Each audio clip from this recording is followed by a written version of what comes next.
estar aquí, hermanos. Amén. Les voy a pedir, por favor, que abramos las escrituras.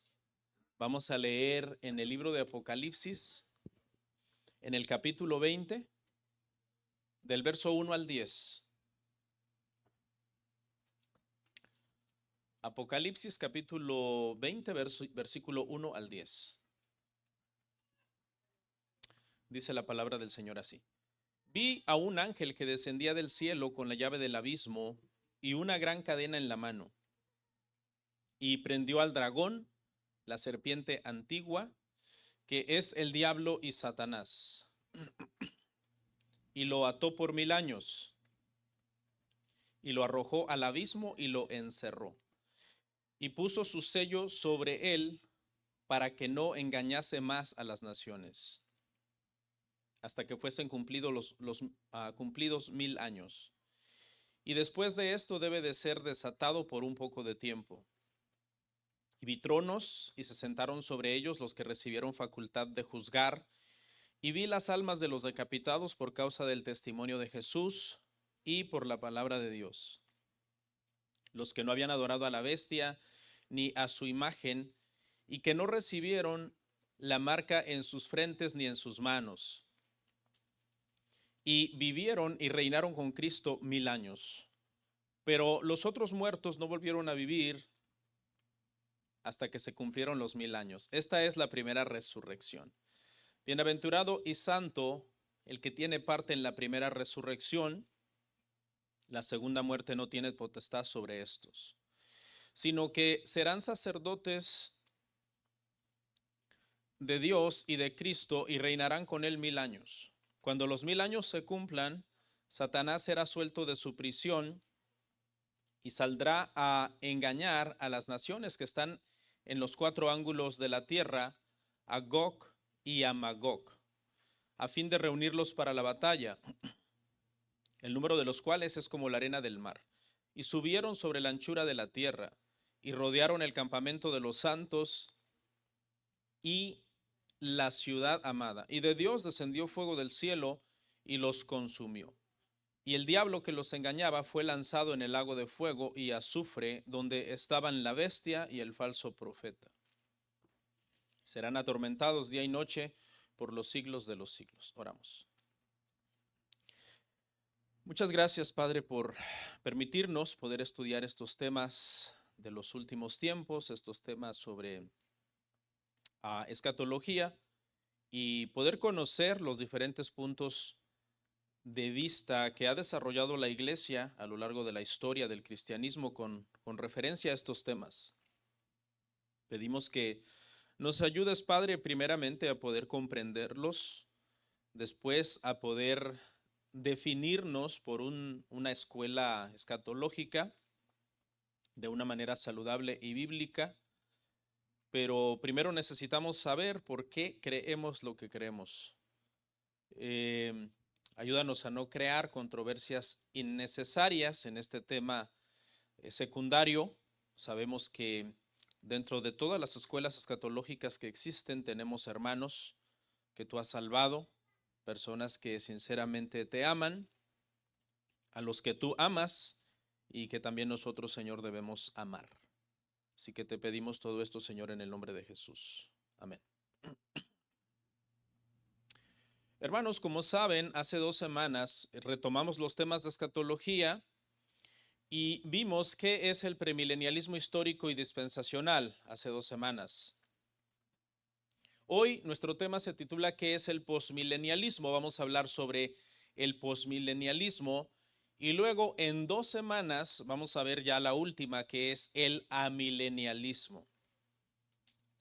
En 2 semanas, porque recuerde que el domingo que viene vamos a tener una pausa de este discipulado y el hermano Nathan, que va a estar por aquí con nosotros dando la conferencia el sábado, nos va a dar el discipulado el domingo temprano.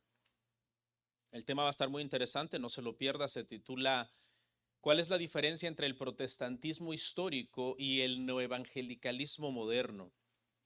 Va a estar muy buena esa conferencia, ese discipulado que nos va a dar el hermano. Pero bueno, ya después de la semana que viene, en 15 días, yo retomo y terminamos las escuelas escatológicas viendo qué es el amilenialismo, que sería la última. Vamos a comenzar el día de hoy, hermanos, por dar una definición sobre el posmilenialismo. Vamos a ver una visual, por favor. La definición es muy sencilla. Dice, la palabra está compuesta por el prefijo post, que quiere decir después de, y la palabra milenio, que se refiere a un periodo de 1000 años, ya sea este literal o simbólico. En el postmilenialismo hay corrientes que creen que puede ser literal y hay corrientes que creen que puede ser simbólico. Es decir, el postmilenialismo no es monolítico, no creen todos exactamente lo mismo. Dentro del postmilenialismo hay diferencias en cómo creen las cosas que creen. Mientras que el premilenialismo que vimos hace 15 días quiere decir que creen que Cristo viene antes de una era de 1000 años, a la que ellos le llaman milenio. El postmilenialismo que estamos viendo hoy, creen entonces que viene después de esa era a la que ellos llaman 1000 años, que repito, ya puede ser literal o simbólico. De hecho, pues eso es lo que significan los prefijos. Pre siempre va a ser antes de y post pues va a ser después de, ¿no? Por ejemplo, si usamos esos prefijos en algunos enunciados, lo podríamos usar en cuidado prenatal. ¿Qué quiere decir ahí la palabra pre? Que antes que el niño nazca, la mujer pasa por un tipo de cuidado médico para asegurarse que su embarazo lleva un buen rumbo, ¿no? Pre, antes de que nazca. Y podríamos usar el prefijo post, igual quizás en un mismo sentido en el tema de cuando una mujer da luz. Depresión postparto. Post quiere decir después del parto, a la mujer le puede dar alguna especie de depresión en algún sentido, por todo el trabajo, estrés, ansiedad, etcétera, toda la carga que conlleva la crianza de un niño. Amén. Bueno, en la clase del premilenialismo dije algo que creo que vale la pena repetirlo. La repetición no es mala. La repetición es buena, especialmente cuando escuchamos cosas que son nuevas y que de repente a la primera no se nos quedan. Y dijimos algo en la clase del premilenialismo a modo de introducción que creo que vale la pena repetir. Dijimos que el premilenialismo se ve a veces, especialmente en su forma dispensacional, se ve como una forma pesimista de escatología, porque en el premilenialismo, especialmente en el dispensacional, se entiende que todo irá como de mal en peor cada día, hasta que las cosas estén tan mal y entonces el Señor volverá. Es como una forma negativista o pesimista de ver los últimos tiempos. Luego dijimos que el postmilenialismo, es decir, la escuela de la que estamos hablando hoy, es una escuela más de carácter como optimista, porque para el postmilenialismo todo irá de bueno a mejor y de mejor todavía a mejor, hasta que de alguna manera gran parte del mundo sea cristiano y entonces Cristo vendrá. Es una forma positivista, es una forma triunfalista de ver las cosas del fin. Y luego del amilenialismo, que veremos en 15 días, dijimos que en esta escuela no se tiende a ver las cosas ni desde el pesimismo, como que todo irá empeorando, ni desde el optimismo, donde todo irá mejorando, sino que más bien se cree que este periodo de tiempo entre la primera venida de Cristo, que fue cuando Él vino y nació, y el regreso de Cristo, la segunda venida de Cristo, todo ese tiempo que es en el amilenialismo se le llama el milenio, que se entiende que es simbólico, se entiende entonces que el reino de Cristo y el evangelio va a avanzar a pesar de la oposición. Es decir, va a haber victoria, pero no porque todo sea optimismo. Y va a haber oposición, pero no porque todo sea pesimismo, sino que ambas cosas paradójicamente coexisten en esta área, en este tiempo en que el amilenialismo le llama el milenio a este periodo. ¿Habrá oposición contra el reino del Señor? Sí.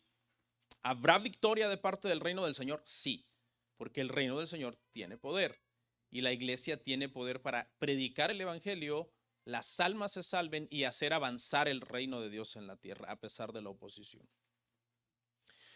Vamos a ver, hermanos, el día de hoy 3 cosas en este tema. 3 cosas. Eso va a ser nuestro bosquejo. 3 puntitos. Número 1, vamos a hablar un poco más tratando de definir qué es el postmilenialismo. Vamos a tratar de definirlo un poco más. en el punto 1. En el punto 2 vamos a ver los reformados y el posmilenialismo. ¿Dónde está lo que se llama el cristianismo histórico protestante reformado? ¿Dónde se ubica en esta escuela posmilenial? Y por último, vamos a ver un diagrama y un resumen entonces del posmilenialismo, donde posiblemente vamos a repetir ya varias cosas, pero las vamos a ver en un diagrama, ¿ok? Bueno, vamos entonces al punto número 1. ¿Qué es el posmilenialismo? El posmilenialismo busca un cumplimiento de las profecías del Antiguo Testamento de una época gloriosa de la iglesia en la tierra a través de la predicación del Evangelio bajo el poder del Espíritu Santo. Es decir, en el posmilenialismo se entiende que en el Antiguo Testamento hay muchas profecías que hablan de una época dorada y entienden que esa época dorada va a ser ese milenio, ¿ok? Esa etapa previa a la venida de Cristo, antes de que Cristo regrese y ya luego Cristo va entonces a venir. El posmilenialismo espera que todas las naciones se conviertan en cristianas y vivan en paz durante esta etapa a la cual ellos llaman el milenio. Le voy a hablar de por lo menos 4 cosas en las que los posmilenialistas no están necesariamente de acuerdo. Vamos a verlo en una laminita rapidito. 4 cosas en las que por lo menos están divididos en algunos sentidos los posmilenialistas. En la primera cosa que no están completamente de acuerdo los posmilenialistas es en cuanto a si el periodo de tiempo es literalmente de 1000 años o simbólico. Creo que ya lo había yo mencionado, ¿no? Lo mencioné ya apenas ahorita. Esa es una, en donde hay esta especie de división.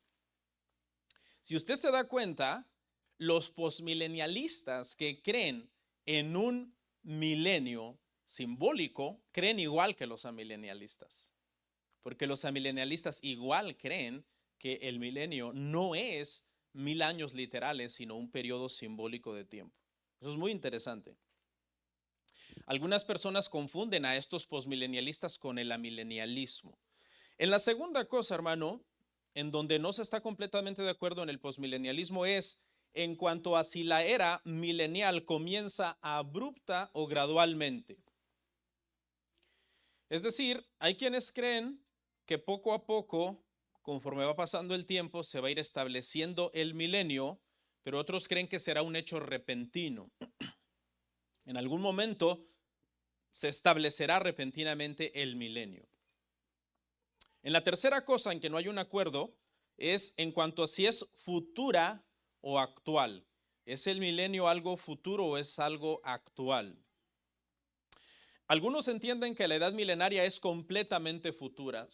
O sea, esos posmilenarios ven el milenio como algo muy lejano. Dicen, para eso todavía falta mucho.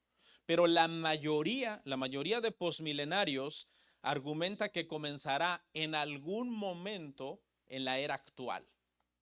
Es decir, mientras algunos ven el milenio como algo muy remoto y lejano, hay otros posmilenialistas que dicen, ya, estamos a la puerta del milenio. ¿Okay? Lo ven como algo que va a suceder en esta era actual. Una cuarta cosa en la que no están necesariamente de acuerdo es en cuanto a los eventos que van a marcar el comienzo de este milenio. ¿Qué es lo que va a hacer que este milenio comience? Por ejemplo, ya sea la conversión de Israel, ya sea la atadura de Satanás, es decir, un momento en que ya no haya maldad y se entienda como, hey, Satanás fue atado completamente. Ya no hay maldad, ahora hay libertad de imponer completamente el reino de Dios en la tierra. O la derrota del anticristo. Entonces, en esta cuarta tampoco están necesariamente de acuerdo los posmilenialistas, ¿no? ¿Qué es lo que va a marcar el comienzo de este milenio? Algunos argumentan que el posmilenialismo fue la posición histórica de la iglesia desde los días de Agustín. Esta confusión surge dado que los cristianos amilenialistas también son en un aspecto postmilenialistas. No sé si lo analiza. En un sentido, el amilenialismo es postmilenialismo en un sentido. ¿Por qué? Porque ¿cuál es la comprensión del amilenialismo? Que ya se está en el milenio y que Cristo viene después, es decir, post. ¿Sí? Entonces, en un sentido, hay personas que de repente confunden al amilenialismo con el amilenialismo.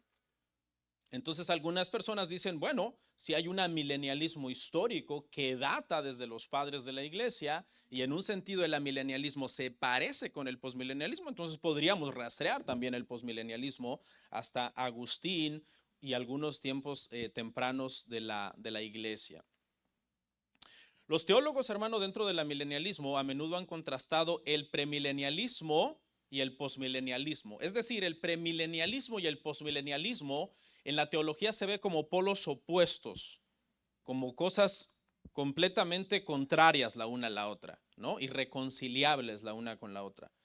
Pero al posmilenialismo que estamos viendo hoy y al amilenialismo no se les ve necesariamente como cosas opuestas. Se les ve como cosas similares, algo que puede ser similar en algunos aspectos. La diferencia básicamente entre posmilenialistas y amilenialistas tiene más que ver con el punto de partida del milenio. ¿Sí? ¿Por qué? Porque algunos posmilenialistas dicen que no saben exactamente cuándo va a empezar el milenio, ¿verdad? Sí, pero el amilenialista, ¿qué te dice? Que él sabe exactamente cuándo empezó el milenio. ¿Cuándo? Cuando Cristo ascendió, empezó el milenio. Entonces ahí es donde comienzan a surgir las diferencias. Otra cosa podría ser también el tema, permítame, me perdí un poquito. El carácter del milenio. Ya dijimos, una diferencia sería el punto de partida, cuando comienza el milenio. La otra sería el carácter del milenio. ¿En qué consiste el milenio? ¿Ok? Mientras que nosotros creemos que consiste en la predicación del evangelio, todo este tiempo hasta que Cristo regrese, en el postmilenialismo se entiende diferente, se entiende más como que es una era en donde posiblemente la justicia ha triunfado a través del evangelio y se ha impuesto la ley mosaica a todas las naciones y ahora todo el mundo vive como en una teocracia otra vez esperando al regreso de Cristo. No se entiende así en el amilenialismo. Bueno, cositas como esas son entonces las que hacen la diferencia en este tema, ¿ok? Los cristianos amileniales, por otro lado, ven la edad milenaria ocupando todo el periodo de tiempo, entre la primera y la segunda venida de Cristo. Este periodo es tanto, como dijimos, el triunfo del reino espiritual de Dios, mientras al mismo tiempo hay un ascenso del mal en el mundo, ¿ok? Vamos a ver nuestro punto número 2, hermanos, que es los reformados y el posmilenialismo. ¿Dónde se ubica el mundo reformado en el tema del posmilenialismo? Ustedes saben, hermanos, que las tradiciones protestantes históricas reformadas, una de las cosas que les distingue es que tienen confesiones de fe muy antiguas. Muy antiguas. La primera confesión de fe, hermano, va a cumplir casi 500 años. En 5 años va a cumplir 500 años, la confesión de Augsburgo de 1530, que fue la primera confesión que los protestantes escribieron para decir, ok, salimos de la Iglesia Católica, ¿qué es lo que nosotros creemos ahora? Tenemos que poner en un credo, en una confesión, ¿qué creemos? Entonces, curiosamente, hermano, ninguna de esas confesiones, ni la de Westminster que vino después, ni la de Londres, segunda confesión de Londres, o la confesión helvética, o ninguna confesión reformada le dice a su denominación qué escuela escatológica debe de creer. Es decir, cuando tú lees una confesión reformada, ahí no te dice, tú tienes que ser posmilenialista o tú tienes que ser amilenialista, no. Simplemente enseñan los tiempos del fin y dejan como esa libertad. Aunque obviamente los reformados tienen su tendencia a ser o posmilenialistas o amilenialistas, pero por lo general no premilenialistas, ¿ok? Entonces eso es muy importante que lo sepamos. Para darles una respuesta a cómo se divide el mundo reformado en el tema del posmilenialismo, la minoría en el mundo reformado son posmilenialistas. La mayoría en el mundo reformado son amilenialistas, según las estadísticas. ¿Ok? Algunos escritores posmilenialistas describen este asunto como un debate entre premilenialistas optimistas y amilenialistas pesimistas. Oiga bien, amilenialistas pesimistas. Recuerde que el amilenialismo no es pesimista en sí. ¿Quién es el pesimista? El premilenialismo. Porque es el premilenialismo el que enseña que las cosas van a ir de mal en peor. Pero entonces algunos postmilenialistas, como ellos son optimistas y dicen todo debe ir a mejor, a mejor, a mejor, y el amilenialista dice no necesariamente, entonces confunden a la milenialista con pesimista. Y ellos dicen, ese es el debate, no hay más debate en el mundo reformado que entre amilenialistas que somos optimistas, perdón, postmilenialistas optimistas y amilenialistas que son pesimistas. Por otro lado, la mayor parte de los escritores amileniales localizan la diferencia en este debate o de opinión en una confusión por parte del posmilenialismo sobre las bendiciones ya presentes del reino de Dios y las bendiciones eternas de la consumación. ¿Ok? A ver, les explico esto. El posmilenialismo prácticamente entiende, cuando el posmilenialismo ve ciertas bendiciones, el que entiende, esto es confirmación. Viene el milenio porque vamos de bendición en bendición. ¿Ok? Sin embargo, el amilenialista, ¿cómo ve las bendiciones? El amilenialista ve la bendición de Dios, el avance del reino de Dios, como el poder de Dios obrando a pesar de la oposición. Esa es la única diferencia entonces allí. El amilenialista entiende entre bendiciones actuales, que van a ser bendiciones a pesar de la oposición, y las bendiciones eternas que van a venir con la consumación. ¿Ok? ¿Ya estamos bendecidos nosotros actualmente, hermano? ¿Sí o no? ¿Ya estamos sentados con Cristo en los lugares celestiales, reinando con Él? La Biblia dice que sí. O sea, espiritualmente hablando, estamos sentados con Cristo, reinando con Él. Efesios. ¿Ok? Ahora, ¿es eso literal? No. Pero ¿vamos a estar un día en una bendición completa y eterna? Sí. Eso es lo que el amilenialismo entiende como la consumación. Entonces, el amilenialista sabe distinguir entre bendiciones de ahora, que no es necesariamente que todo estará bien, y bendiciones eternas cuando Cristo regrese, y entonces sí, ya todo estará bien. Por ejemplo, hay historiadores que dicen que el posmilenialismo tomó mucha fuerza en ciertas etapas de la historia. Una de ellas ha sido cuando en el mundo se han observado avances especialmente tecnológicos, avances en medicina, ¿no? Por ejemplo, en Estados Unidos se dice que entre 1870 y 1915 el posmilenialismo tomó como un auge muy fuerte, porque Estados Unidos estaba en una etapa de prosperidad. Era como el posmilenialismo celebrando, diciendo, se está cumpliendo lo que nosotros creemos, ¿sí? Con el avance de la medicina, la gente se enferma, se sana, vivimos más años. Con el avance de inventos y de tecnología, la vida se hace más fácil, etc.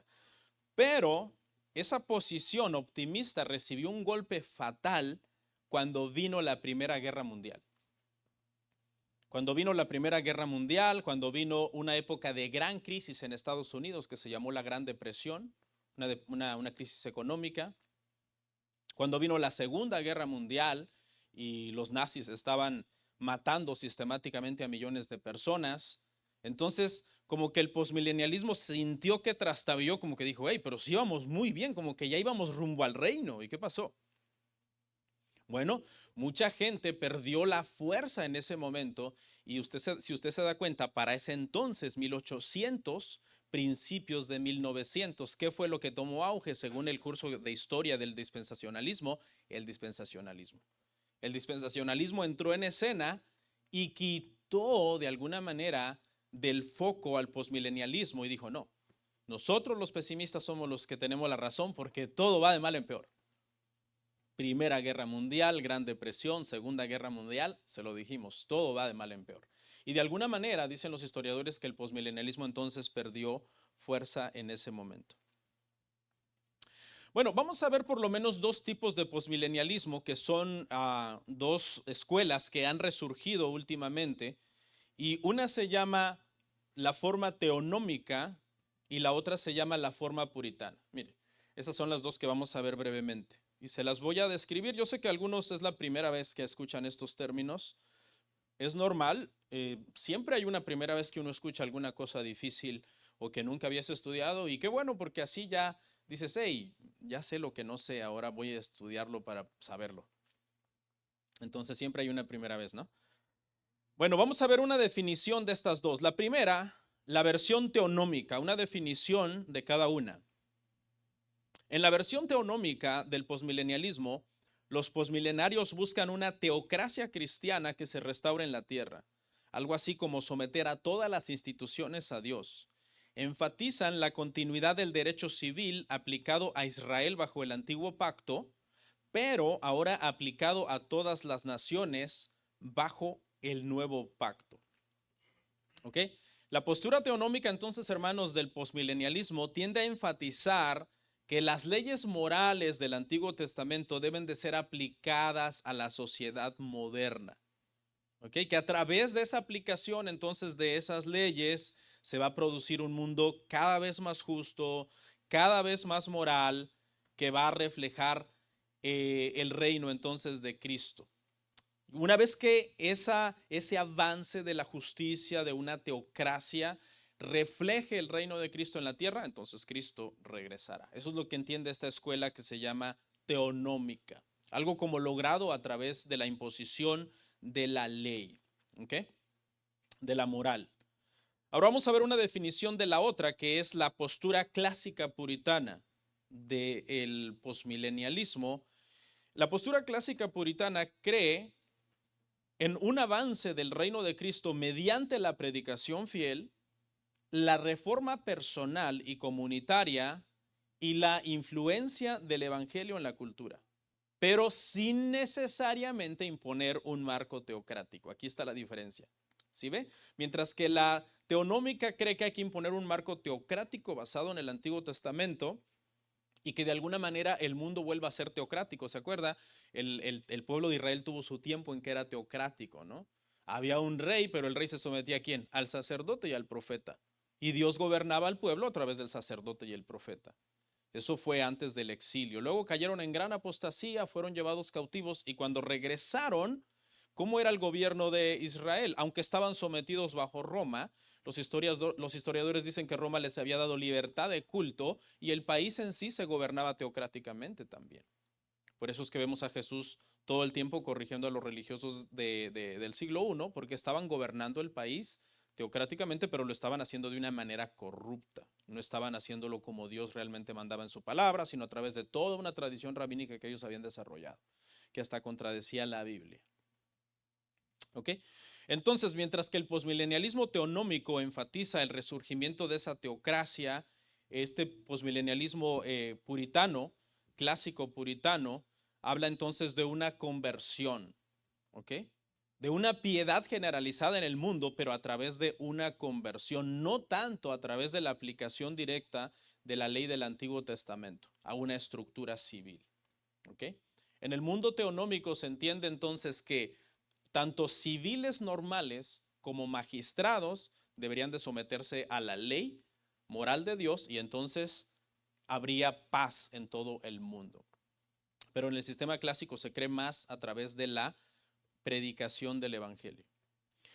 Bueno, para terminar este punto 2, entonces vamos a hacer una aclaración de estas dos escuelas de pensamiento y es que aunque no se parecen exactamente en la forma en que ellos creen que se va a imponer el reino, sin embargo, al final de cuentas, ambos afirman que el milenio va a ser entonces ese periodo de paz universal. En eso están de acuerdo. Será un periodo, no importa cómo se logre, será un periodo de paz universal, de justicia, que se impondrá en el mundo y entonces Cristo regresará. Y por último, hermanos, vamos a ver un diagrama y resumen del posmilenialismo, punto 3.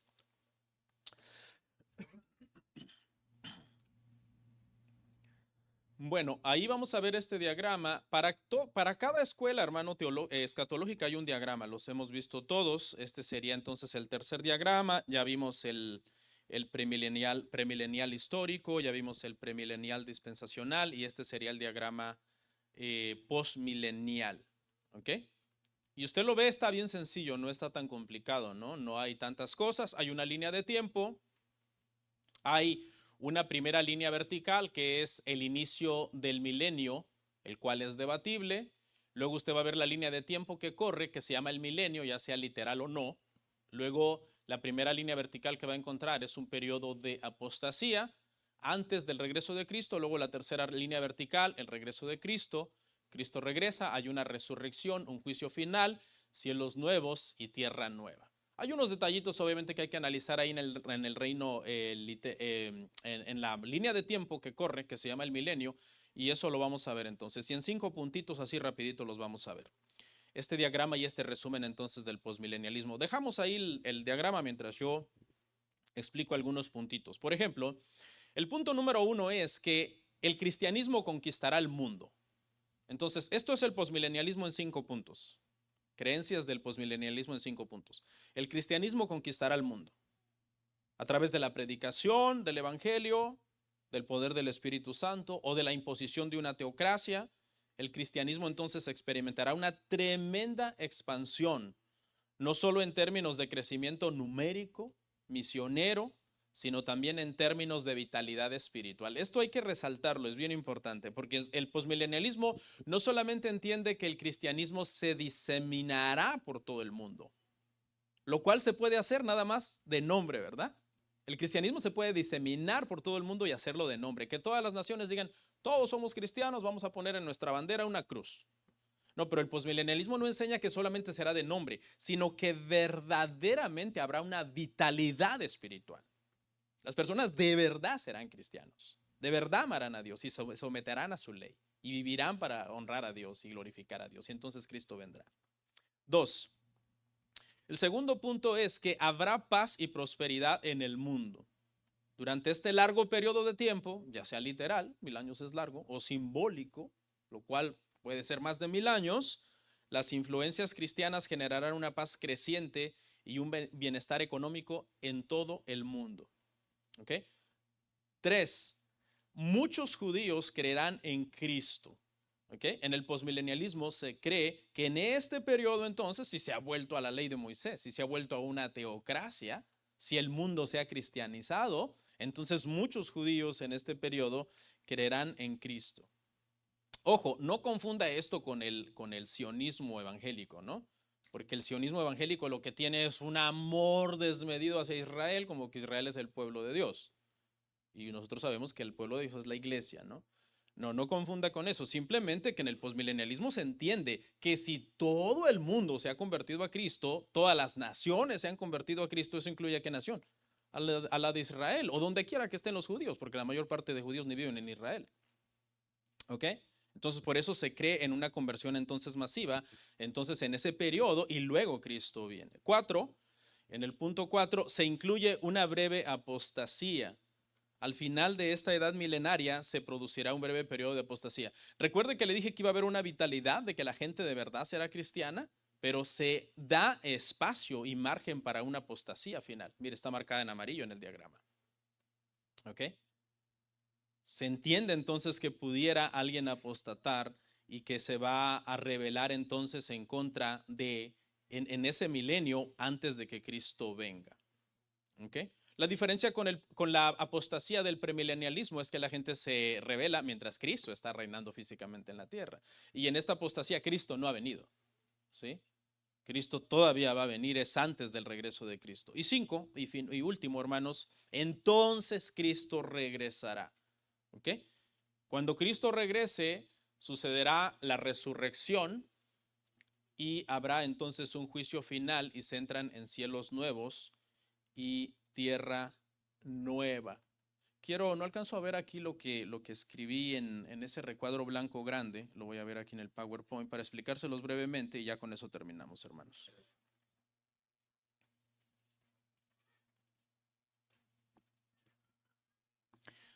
Bueno, lo que vemos ahí, hermanos, básicamente entonces en la línea de tiempo que dice el milenio literal o no, es que habrá una expansión enorme del cristianismo, simplemente lo que ya dije, se incrementa la paz y la prosperidad en el mundo, grandes números de judíos éticos creen en Cristo, En el recuadro blanco de abajo dice el inicio del milenio abrupto gradual. Son cosas que ya mencioné, en el cual hay diferentes escuelas. Puede ser que comenzó o que viene en camino. Si estuviera por venir, estas son unas posibles señales, también ya las comenté, la conversión de Israel, Satanás es atado o la derrota del anticristo. ¿Ok, hermanos? Hermanos, para poder comprender estas cosas, yo necesito dar una clase en un futuro que se llame ¿quién es el anticristo? ¿O qué dice la Biblia del anticristo? En esta serie de escatología que yo he dado, hermano, han quedado muchos cabos sueltos. Por ejemplo, cuando yo les digo que Israel no es el pueblo de Dios, yo debería darles una clase a ustedes que les enseñe por qué Israel étnico actual no es el pueblo de Dios. Cuando yo les digo, por ejemplo, el anticristo, yo necesito darles una clase, ¿qué dice la Biblia del anticristo? Para que nosotros podamos entender entonces todos los mapas y todas las cosas de la escatología. Estas simplemente son temas bastante superficiales que necesitamos profundizar más en su momento, pero que nos vienen preparando, obviamente, para que cuando esos temas vengan, uno diga, ya sé. Por eso antes de entrar a las escuelas escatológicas hablamos toda una serie sobre qué es el dispensacionalismo. ¿Ok? Entonces, con eso, hermano, vamos cerrando. Y hay una aclaración muy importante aquí que creo que es bueno hacer para ir cerrando. Y es, hermanos, que tanto premilenialistas como posmilenialistas como amilenialistas, todos en sí anhelamos el regreso del Señor. Anhelamos que venga el Señor. Eso es bíblico, eso Apocalipsis lo dice, que nosotros, ¿verdad? Oremos por el regreso del Señor. Por eso es que en este tema, hermano, debemos de tener mucho cuidado hasta qué punto entramos en controversia con hermanos de otras escuelas, porque acuérdese que en todas estas posturas hay cristianos, hay gente que Dios ha salvado, que aman a Dios, que Dios los ama a ellos, y si Dios los ama a ellos, ¿qué tenemos que hacer nosotros? Amarles también a estas personas. Creo yo que este comentario final que voy a hacer y lo quiero hacer con cuidado es que con la única escuela escatológica que yo tengo más problema es con la dispensacional. Y es por el sensacionalismo exagerado de estar en todo momento tratando de predecir la venida de Cristo. Hace 15 días les pregunté cómo les había ido en el Rapture Day, no sé si se acuerdan. Bueno, predije exactamente lo que iba a decir el hombre ese. Ya después lo busqué en YouTube y lo mismo. Cambió la fecha para otro día. La cambió del 23 de septiembre o 24. Dijo que no, que iba a ser el 6 o 7 de octubre. Porque en el calendario gregoriano es una cosa y en el juliano es otra y se equivocó. Bueno, pasó el 6 y 7 de octubre y no vino. Ahora está diciendo que Dios le dijo que sí va a venir el 23 o 24 de septiembre, que no vino primero, pero que cuando Cristo venga en el calendario de Dios va a ser 23 y 24 de septiembre del 2025. En nuestro calendario no. En nuestro calendario puede ser que sea, qué sé yo, cuando venga el Señor, ¿no? Abril, qué sé yo. Pero en el calendario de Dios va a ser 23 y 24 de septiembre del 2025. Porque a él Dios se lo reveló y él dijo, ¿sabe cuánto por ciento dijo que está seguro? Que Dios se lo reveló. No dijo 100%, dijo estoy 1.000.000.000% seguro de eso. Entonces ahí sí, yo sinceramente con todos esos escatólogos que andan por ahí en redes sociales tratando de ponerle fecha al Señor, o que ya se hizo la paz en Gaza, o que ya se hizo un conflicto en Israel y que todo alerta, eso, hermano, eso es tan nocivo para el cristianismo porque no es bíblico y porque trae burlas sobre la iglesia, hermanos. Amén. Voy a dar 5 minutos si hay una pregunta. No les garantizo que se la responda, pero a 3.